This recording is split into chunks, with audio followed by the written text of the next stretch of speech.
8:43 a.m. for him. So, you know, it's just 3:43 for me in the afternoon and a.m. for him. And we're having this fabulous conversation, which is absolutely fantastic. Now, Morry, we're talking about what you do, and that's quantum physics in entrainment, I suppose. It's retraining the brain to bring back some of those cells that we lose. And we lose them constantly. It depends on what we do, whether we drink, whether we smoke, or what we do. We're doing damage to our body in some way, shape, or form. You said about older adults, you know,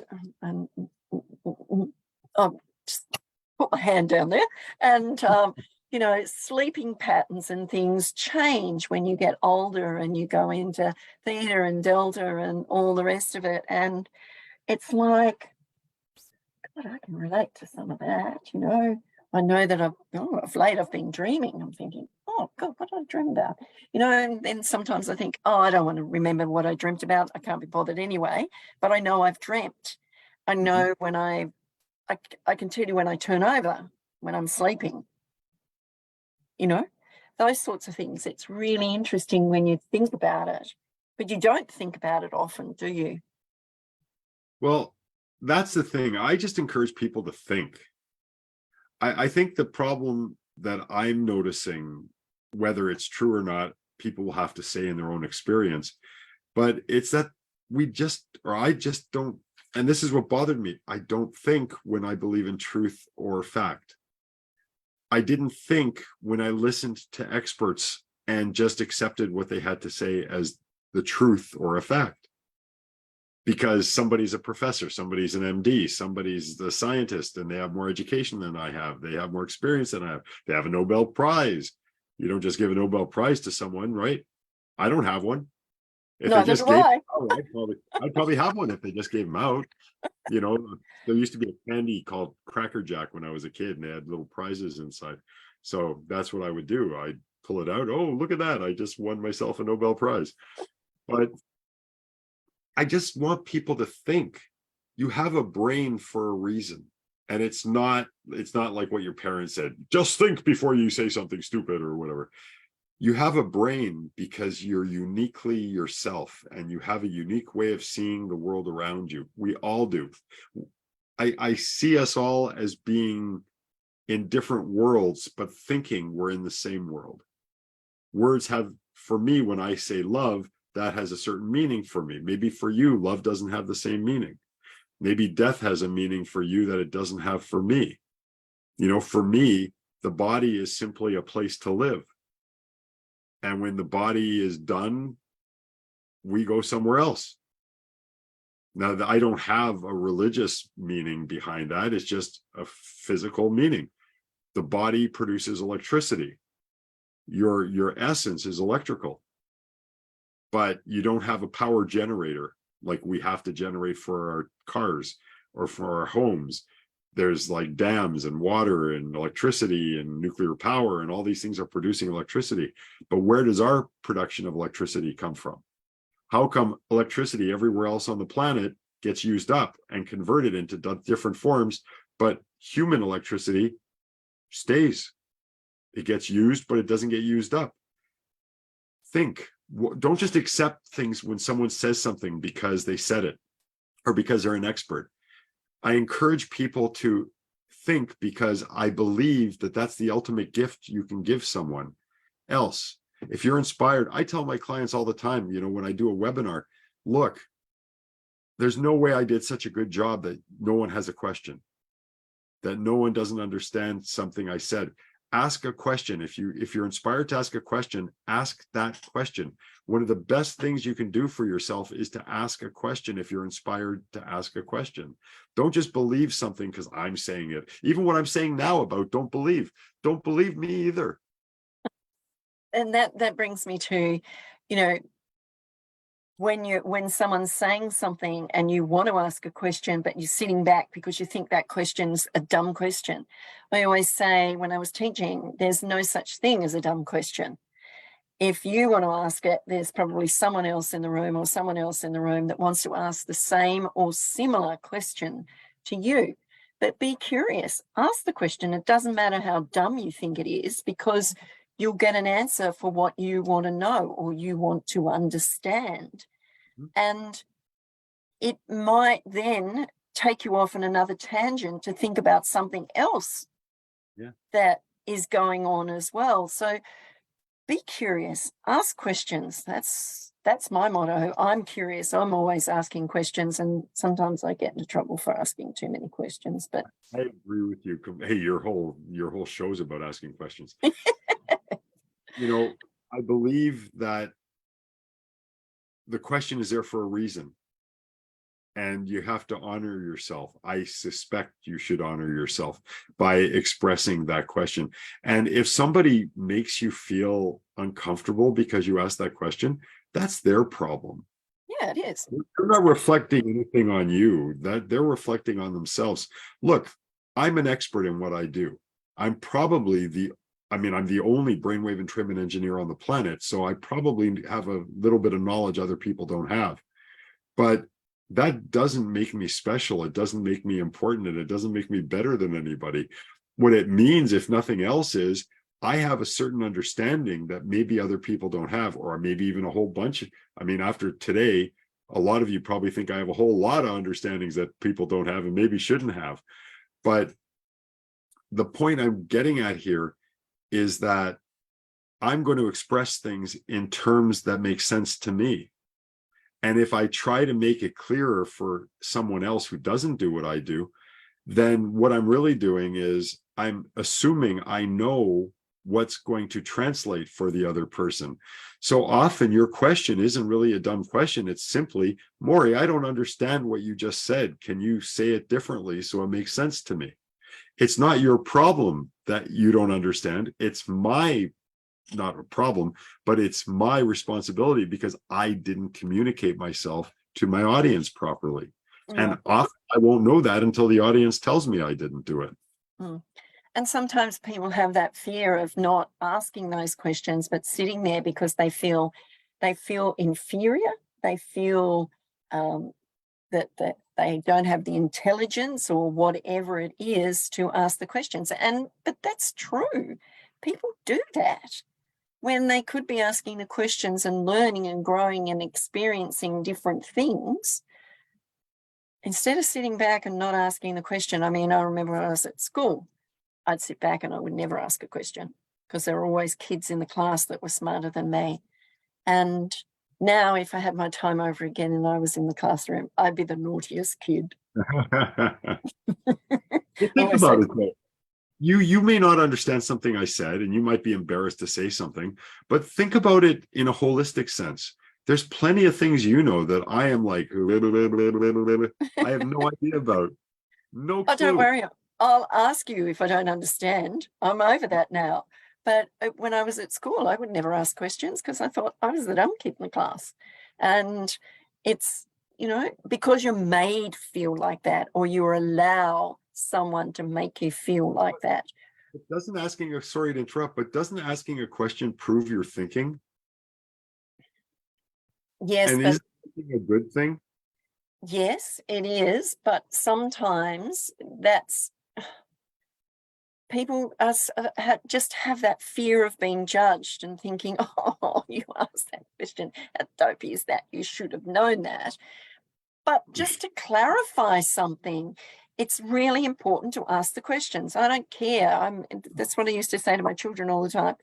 If you don't understand something in the classroom, ask the question. If they don't answer it, ask it again. If they don't answer it, ask it again, or get them to get someone who can answer it for you. I knew they would never do that, but I always encouraged it because I think it's important to ask questions because I never did. And I wanted it to be different. And you should be able to feel comfortable when you're in an environment to be able to ask questions. You get into these big conferences and things like that, and someone's talking and there's all this loud music playing and there's this and this, and you never get the opportunity. It's just hype to heighten people's emotions and motivation to think, oh, I'm going to do that. But once they leave, and it's 2 to 3 days after they've left, the motivation's gone, the encouragement, everything that was there, if you're not self-motivated, will never happen. And your money's gone too.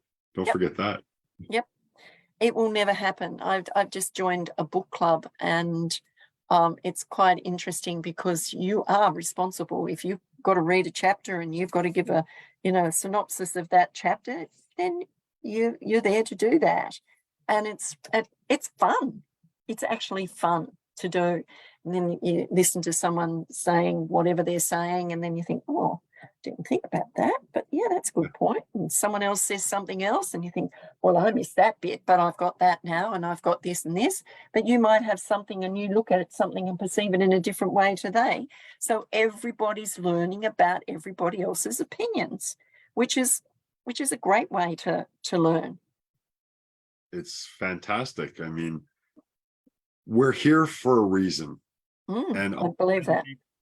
Ultimately, I believe that reason is to move forward and to change. That's what evolution is. Evolution is change. Nothing stays the same. Mountains don't stay the same. Trees don't stay the same. We don't stay the same. It's not natural. My current understanding, again, says it's not natural to be stagnant. And learning is change. Understanding is change. Being excited. Why is it that a kid will walk into a strange room and go, oh, look at this, this is so cool, let me pick up that, and an adult will walk into the same room and go, don't touch that, oh my God, I'm afraid, what's behind the door? The 8-year-old, the 7-year-old, the 6-year-old, whatever part of us is that's the part of us, I believe, that is the one that can have fun and that laughs and that gets joy out of life. And then it's the adult part of us that does our jobs and all this other crap. But ultimately, I think that we're here to be happy and to experience joy. That's why happiness and joy feels good. There's a reason for all these things. Again, thinking. This is what my thinking has told me, that it's not random that I'm mad, or that I'm impatient, or that I'm happy, or that I'm ecstatic, or that I'm turned on, or that I'm turned off, or any of these feelings that I have are not random. They're there because they're like sensors. It's like a sensor array in a Star Trek episode or something. And it's measuring all these different levels of energy and types of energy. And it's letting you know, do more of this, do less of that. We have the answers. Stop looking for everybody else to give us answers all the time. Look within yourself. I think that's where you're truly going to, we were talking about, honey, can you help me out? I can't find my, right? I mean, I know it's hilarious, but it's true. Why don't we learn from these stupid little experiences, right? Like if I'm walking and I almost lose my balance on the stairs, to me now, these days, that says, Morry, you're distracted. You need to pay attention when you're walking on stairs. That's plain and simple. It's just like the story I told you about with my mom and the cooking and my burning of the hand. If I don't listen to that, paying attention on the stairs, and then the next time I almost really fall, and then the time after that, maybe I ski down a couple of them. You know how when you ski downstairs, right? Yep. Done that's telling me I'm not paying attention. Or you almost hit someone in a car, right? Like the car is here and you're here, and you didn't notice to the last second because maybe you were on your phone, or maybe you were paying attention to the cute girl or the cute guy in the car next to you. These are all little warnings that you're giving yourself, saying you're not paying attention. I think most of the things that happen to us that we may call bad are things we could have avoided. And if we think about it, we can even remember little warnings that were happening that maybe we didn't pay attention to. I think we're built that way. We're built to teach ourselves things and to learn things and to be happy. And to question what we're doing. If it's not right for us, ask ourselves, not others. Why am I doing this? Am I satisfied? Am I happy? Is it my purpose in life? People go to work every day because they have to earn money to live, and I understand all that. But also there should be some joy in what you do. Now, a couple of tips, because we've got a couple of minutes before the show finishes. Morry, what would you suggest to people besides thinking and asking themselves questions about who they are, what they do, and being happy and joyful? What other tips would you give them? I think the most important thing that we can do at this point is to pay attention, is not just to ignore life and just go about it without thinking. You know, driving home or riding home on the bus and not remembering the trip is a sign that we're not paying attention. When we live, okay, here's the thing. Do you remember what you had for dinner last night? Yeah. Okay. When you were eating that dinner, when was it for you in your experience? When was it? Yeah. Would it be in the past, in the future, or now? It was in the past. Actually, it was in the now, because you can't chew in the past, can you? Right? You can't Okay. chew in the future either. You can only chew at that moment. Mm. Now, breathing is the same thing. You can't breathe in the past. You can't breathe in the future. You can't yell in the Right past, there. yell in the future. You can't talk in the past. You can't, you know, basically all we have is now. Mm. Pay attention to now. Be self-aware of now. And when tomorrow comes, which will of course be now, because that's when it'll be. When I asked you to remember what you had for dinner last night, it was now that I asked you that. When Yes. you remember what you had for dinner, it was now that you were remembering it. When we realize there really is no such thing as the past or the future, It's the present. It's right now. that's what we think of. And when we think of that, when tomorrow comes and becomes now, I defy you to tell me it's not better. Okay, we've got to go. Thank you, Morry. Don't go anywhere though.